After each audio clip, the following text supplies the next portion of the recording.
how that feels." I hung up and immediately powered down my phone, cursing as my fingers trembled over the buttons. I knew I was arguing from another place because those words had felt completely empty.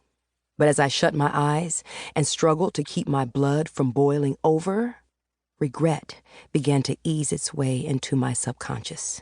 Not for the argument. Hell, that had become too common between us these past months. No.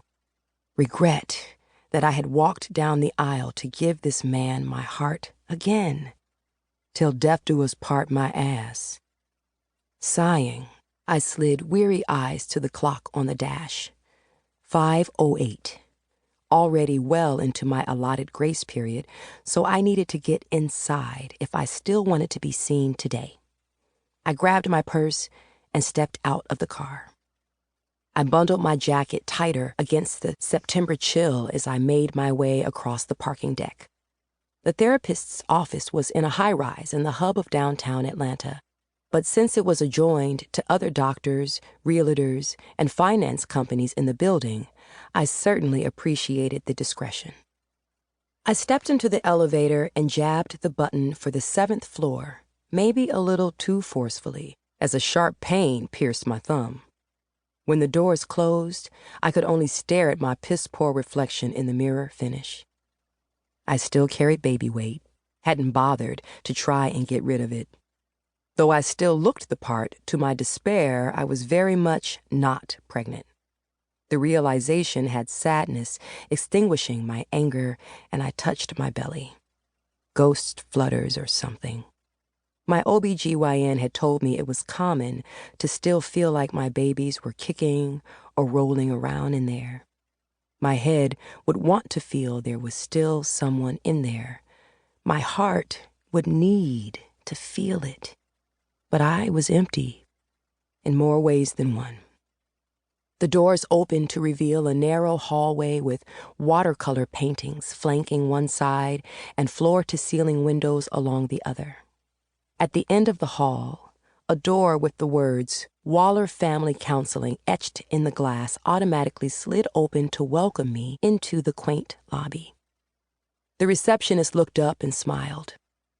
"Good afternoon, Mrs. Davis," she said, sliding the clipboard across the marble desk in my direction.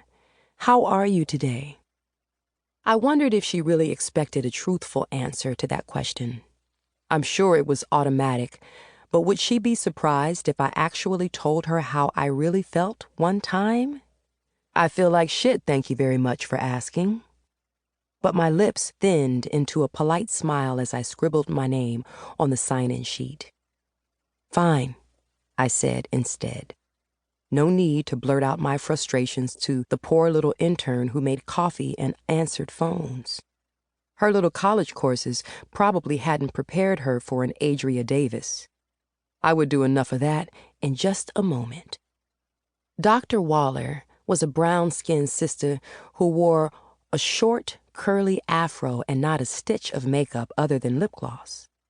I always thought she looked entirely too young for this job, like she needed to be taking notes in a Black History University classroom instead of being burdened with the world's problems on her shoulders.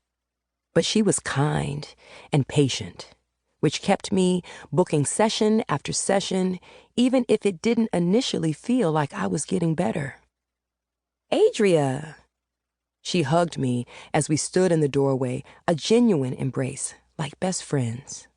I held on a moment longer, inhaling the nostalgia of that familiar feeling before I let go. "I'm sorry I'm late, Dr. Waller," I said as she closed the door behind me. "Evelyn," she corrected. I nodded. Evelyn. We sat together, side by side, on the plush leather couch overlooking the city skyline. In front of us, a recorder and 2 cups of water sat on the coffee table. Evelyn crossed her legs and folded her hands in her lap. "Where is your husband?" she asked, though I'm sure she knew my answer. "He's working late." "Do we need to reschedule?" "He'll probably be working late then, too." Evelyn nodded her understanding and